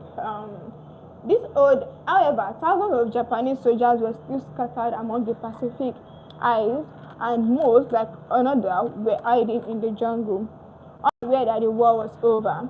These holdouts continued to fight and pillage as they had before. This was a real problem for rebuilding Eastern Asia after the war, and the government agreed something must be done. The US is incredibly difficult to reach but it's the most important because our values determine the nature of our problems, and the nature of our problems determines the quality of our lives. Values underlie everything we are and do. If what we value is unhelpful, if what we consider success, failure is poorly chosen, then everything based upon values, the thoughts, the emotions, the day-to-day feelings, they will be out of whack. Everything we think and feel about a situation ultimately comes back to how valuable we perceive it to be. Most people are horrible at answering these why questions accurately, and this prevents them from achieving a deeper knowledge of their own values. Sure, they may say they value honesty and a true friend, but then they turn around and lie about you behind your back to make themselves feel better. People may perceive that they feel lonely, but when they ask themselves why they feel lonely, they tend to come up with a way to blame others. Everyone else is mean, or no one is cool or smart enough to understand them, and thus they further avoid their problem instead of seeking to solve it. For many people, this passes as self-awareness, and yet, if they were able to go deeper and look at their underlying values, they will see that their original analysis was based on avoiding responsibility for their own problems, rather than accurately identifying the problem. They would see that their decisions were based on chasing highs, not generating true happiness. Most self-help gurus ignore this deeper level of self-awareness as well. They take people who are miserable because they want to be rich and then give them all sorts of advice on how to make more money, all the while ignoring important value-based questions. Why do they feel such a need to be rich in the first place? How are they choosing to measure success, failure for themselves? Is it not perhaps some particular value that is the root cause of their unhappiness, and not the fact that they don't drive a Bentley yet? Much of the advice out there operates at a shallow level of simply trying to make people feel good in the short term, while the real long-term problems never get solved. People's perceptions and feelings may change, but the underlying values and the metric by which those values are assessed stays the same. This is not real progress. This is just another way to achieve more highs. Honest self-questioning is difficult. It requires asking yourself simple questions that are uncomfortable to answer. In fact, in my experience, the more uncomfortable the answer, the more likely it is to be true. Take a moment and think of something that is really bugging you. Now ask yourself why it bugs you. Chances are the answer will involve a failure of some sort. Then take that failure and ask why it seems true to you. What if that failure wasn't really a failure? What if you've been looking at it the wrong way? A recent example from my own life. It bugs me that my brother doesn't return my texts or emails. Why? Because it feels like he doesn't give a shit about me. Why does this seem true? Because if he wanted to have a relationship with me, he would have taken 10 seconds out of his day to interact with me. Why does his lack of relationship with you feel like a failure? Because we are brothers. We are supposed to have a good relationship. Two things are operating here. A value I hold dear, and a metric that I use to assess progress towards that value. My value: brothers are supposed to have a good relationship with one another. My metric: being in contact by phone or email. This is why I measure success as a brother. By holding on to this metric, I make myself feel like a failure, which occasionally ruins my Saturday's morning. We could dig even deeper by repeating the process. Why are brothers supposed to have a good relationship? Because they are family, and family are supposed to be close. Why does that seem true? Because your family is supposed to matter to you more than anyone else. Why does that seem true? Because being close to your family is normal and healthy, and I don't have that. In this exchange, I am clear about my underlying value, having a relationship with my brother. But I'm still struggling with my metric. I have given it another name: closeness. But the metric hasn't really changed. I am still judging myself as a brother based on frequency of contact, and comparing myself using that metric against other people I know. Everyone else, or so it seems, has a close relationship with their family members, and I don't. So obviously, there must be something wrong with me. But what if I am choosing a poor metric for myself and my life? What else could be true that I am not considering? Well, perhaps I don't need to be close to my brother to have that good relationship that I value. Perhaps there just needs to be some mutual respect, which there is. Perhaps these metrics would be better assessment of brotherhood than how many text messages he and I exchange. This clearly makes sense. It feels true for me, but it's still fucking odd that my brother and I aren't close. And there is no positive way to spin it. There is no secret way to glorify myself through this knowledge. Sometimes brothers, even brothers who love each other, don't have close relationships. And that's fine. It's hard to accept at first, but that's fine.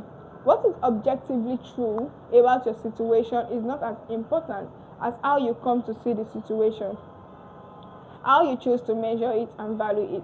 Problems may be inevitable, but the meaning of each problem is not. We get to control what our problems mean based on how we choose to think about them, the standard by which we choose to measure them. Then we have rockstar problems. In 1983, a talented young guitarist was kicked out of his band in the worst possible way.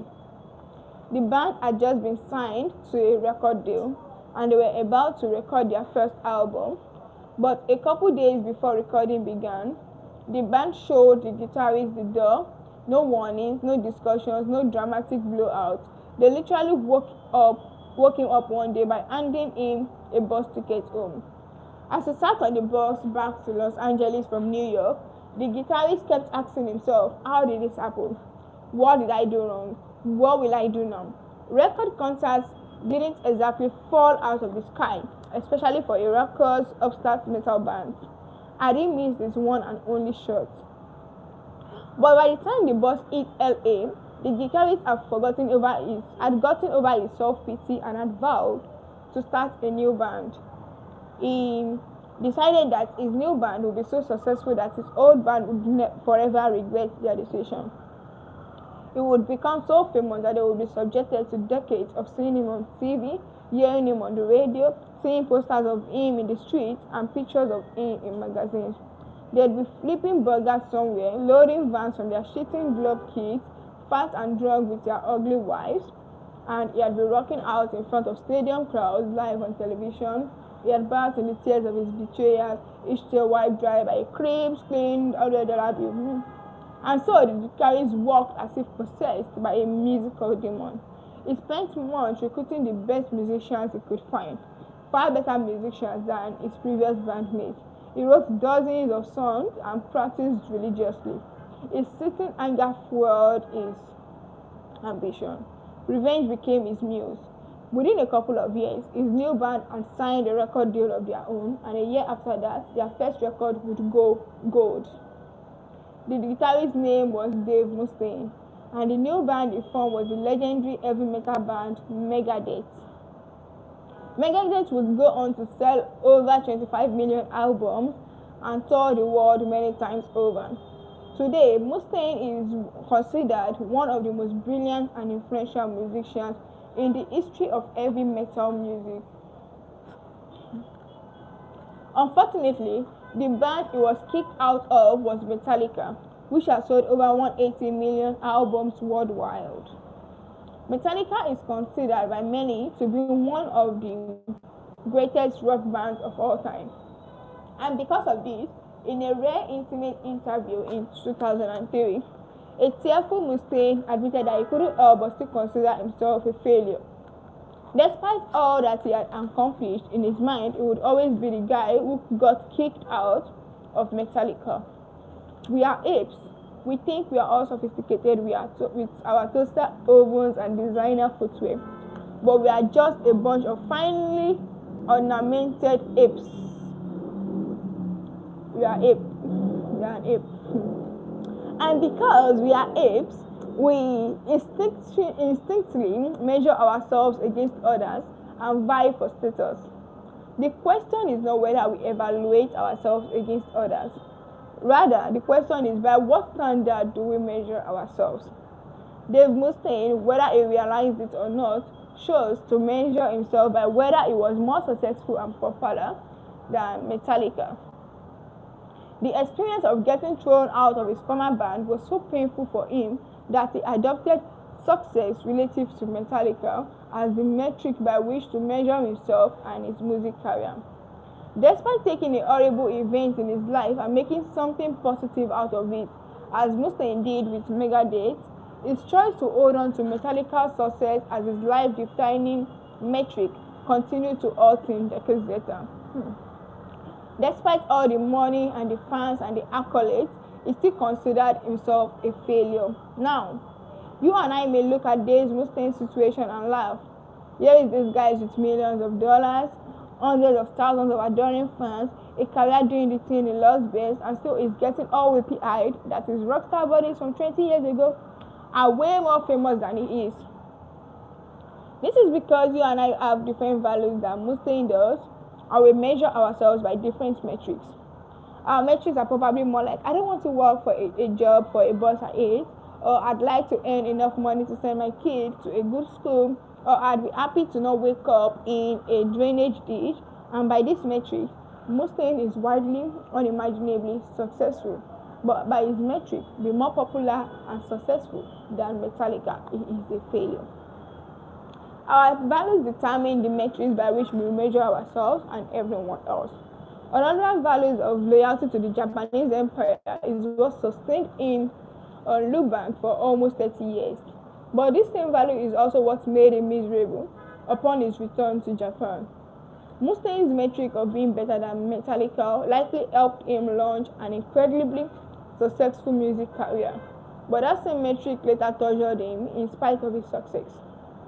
If you want to change how you see your problems, you have to change what you value and how you measure success, failure. As an example, let's look at another musician who got kicked out of another band. His story heavily echoes that of Dave Mustaine, although it happened 2 decades earlier. It was 1962, and there was a buzz around an up-and-coming band from Liverpool, England. This band had funny haircuts and even funnier name, but their music was undeniably good, and the record industry was finally taking notice. There was John, the lead singer and songwriter; Paul, the boyish-faced romantic bass player; George, the rebellious lead guitar player; and then there was the drummer. He was considered the best-looking of the bunch. The girls all went wild for him, and it was his face that began to appear in the magazine specs. He was the most professional member of the group too. He didn't do drugs, he had a steady girlfriend, there were even a few people in suits and ties who thought he should be the face of the band, not John or Paul. His name was Pete Best. And in 1962, after landing their first record contract, the other 3 members of the Beatles quietly get together and ask their manager, Brian Epstein, to fire him. Epstein agonized over the decision. He liked Pete, and so he put it off, hoping the other 3 guys would change their minds. Months later, a mere 3 days before the recording of the first record began, Epstein finally called Best to his office. There, the manager unceremoniously told him to piss off and find another band. He gave no reason, No explanation, no condolences, just told him that the other guys wanted him out of the group, and so best of luck. As a replacement, the band brought in some oddball named Ringo Starr. Ringo was older and had a big funny nose. Ringo agreed to get the same ugly haircut as John, Paul and George and insisted on writing songs about octopuses and submarines. The other guy said, sure, fuck it, why not?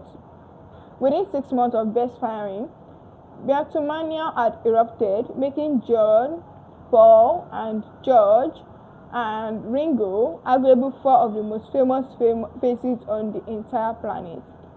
Meanwhile, Best understandably fell into a deep depression and spent a lot of time doing what any Englishman would do if you give him a reason to drink. The rest of the 60s were not kind to Pete Best. By 1965, he had sued 2 of the Beatles for slander, and all of his other musical projects have failed horribly. In 1968, he attempted suicide, only to be talked out of it by his mother. His life was a wreck. Best didn't have the same redemptive story Dave Mustaine did. He never became a global star or made millions of dollars. Yet, in many ways, Best ended up better off than Mustaine. In an interview in 1994, Best said, I am happier than I would have been with the Beatles. What the hell? Best explained that the circumstances of his getting kicked out of the Beatles ultimately led him to meet his wife, and then his marriage led him to having children. His values changed. He began to measure his life differently. Fame and glory would have been nice, sure, but he decided that what he already had was more important: a big and loving family, a stable marriage, a simple life. He even still got to play drums, touring Europe and recording albums well into the 2000s. So what was really lost? Just a lot of attention and adulation. Whereas what was gained meant so much more to him. This story suggests that some values and metrics are better than others. Some lead to good problems that are easily and regularly solved. Others lead to bad problems that are not easily and regularly solved. And then we have shitty values. There are a handful of common values that create really poor problems for people. That can hardly be solved, problems that can hardly be solved. So let's get over some of them quickly. 1. Pleasure. Pleasure is great, but it's a horrible value to prioritize your life around. Ask any drug addict how his pursuit of pleasure turned out.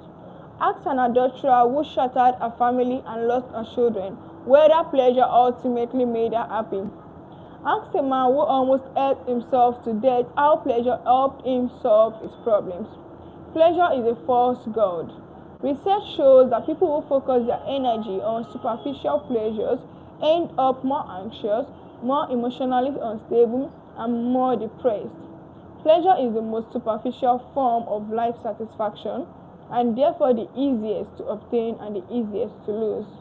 And yet, pleasure is what's marketed to us 24/7. It's what we fixate on. It's what we use to numb and distract ourselves. But pleasure, while necessary in life, in certain doses, isn't by itself sufficient. Pleasure is not the cause of happiness. Rather, it is the effect of happiness. If you get the other stuff right, the other values and metrics, then pleasure will naturally occur as a byproduct. And then 2, we have material success. Many people measure their self-worth based on how much money they make, or what kind of car they drive, or whether their front lawn is greener and prettier than the next door neighbors. Research shows that once one is able to provide for basic physical needs, food, shelter, and so on, the correlation between happiness and the worldly success quickly approaches 0. So if you are starving and living on the streets in the middle of India, an extra $10,000 a year would affect your happiness a lot.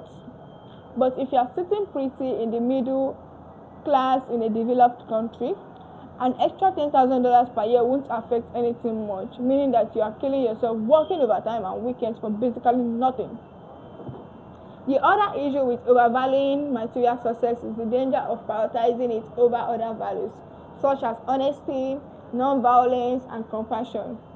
When people measure themselves not by their behavior, but by the status symbols that are able to collect, then not only are they shallow, but they are probably assholes as well. Then 3, we have always being right. Our brains are inefficient machines. We consistently make poor assumptions, misjudge probabilities, misinterpret facts, give in to cognitive biases, and make decisions based on our emotional whims. As humans, we are wrong pretty much constantly. So if your metric for life success is to be right, well, you are going to have a difficult time rationalizing all of the bullshit to yourself. The fact is, people who base their self-worth on being right about everything prevent themselves from learning from their mistakes. They lack the ability to take on new perspective and empathize with others. They close themselves off to new and important information.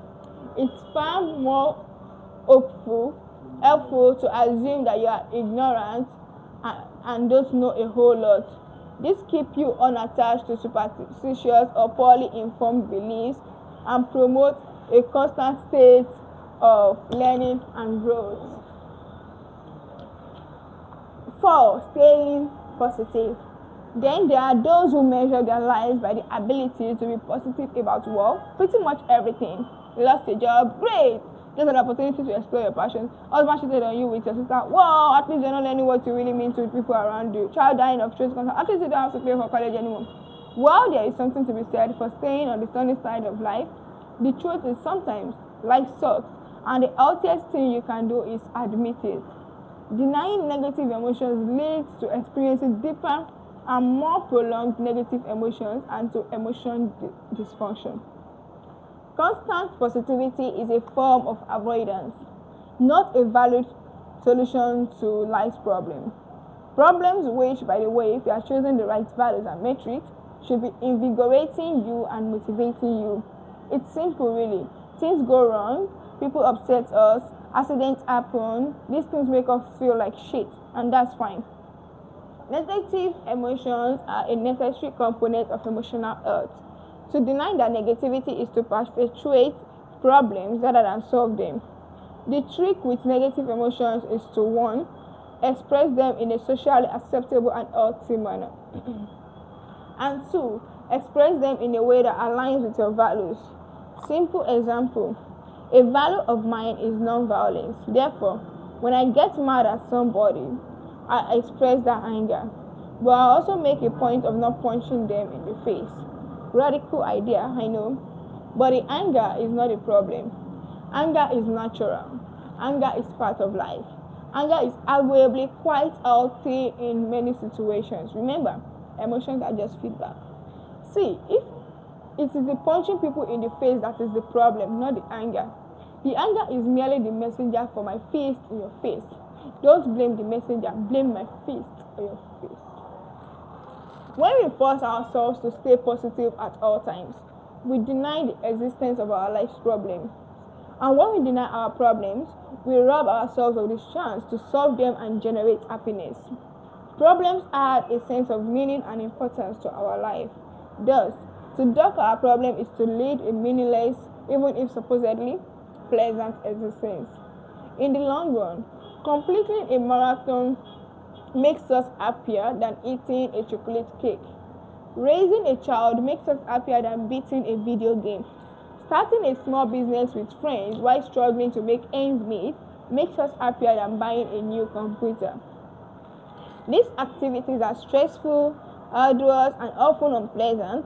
They also require withstanding problem after problem. Yet, they are some of the most meaningful moments and joyous things we ever do.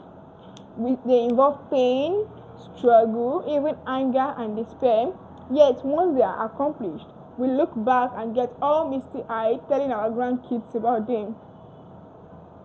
As Freud once said, one day, in retrospect, the years of struggle will strike you as the most beautiful.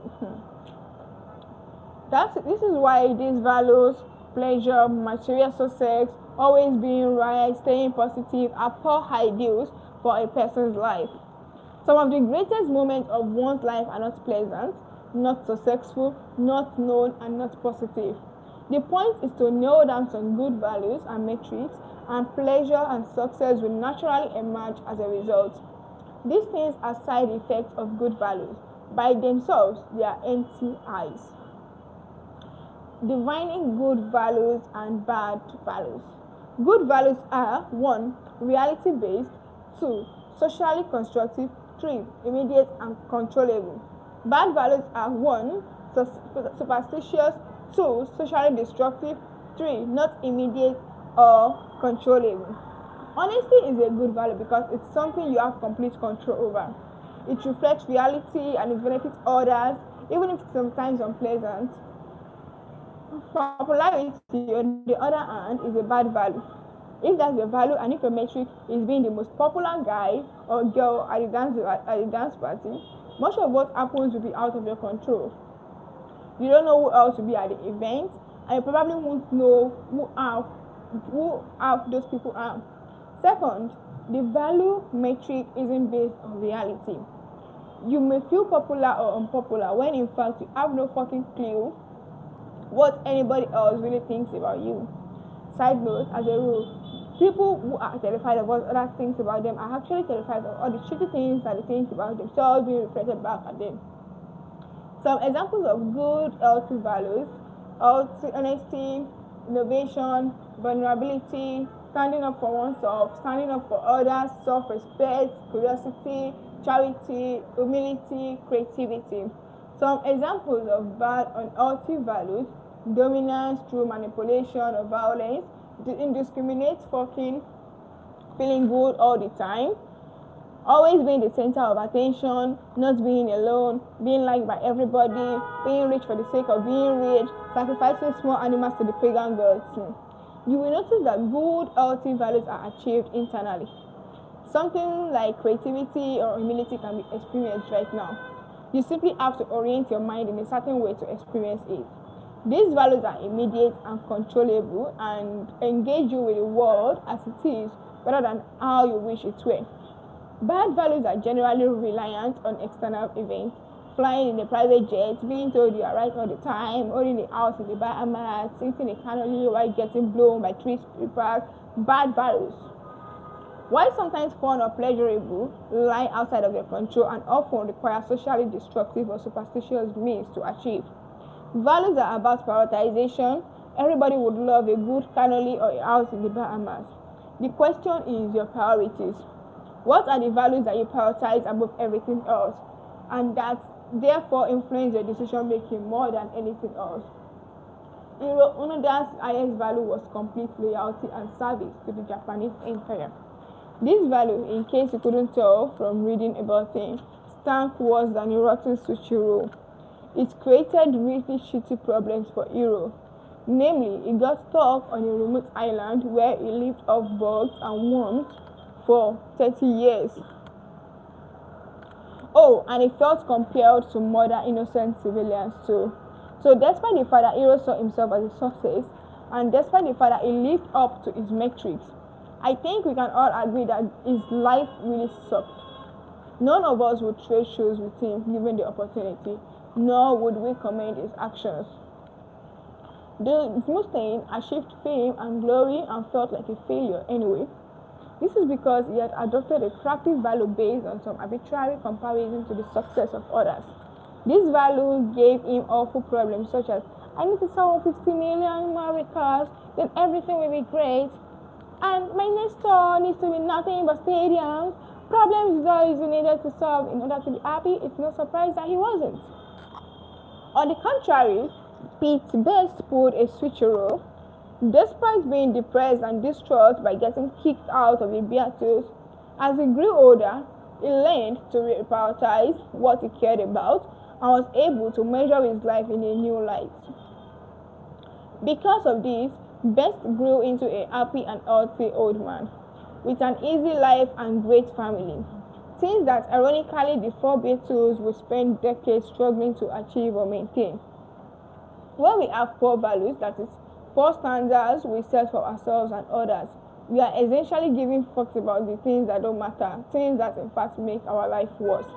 But people get addicted to feeling offended all the time because it gives them a high. being self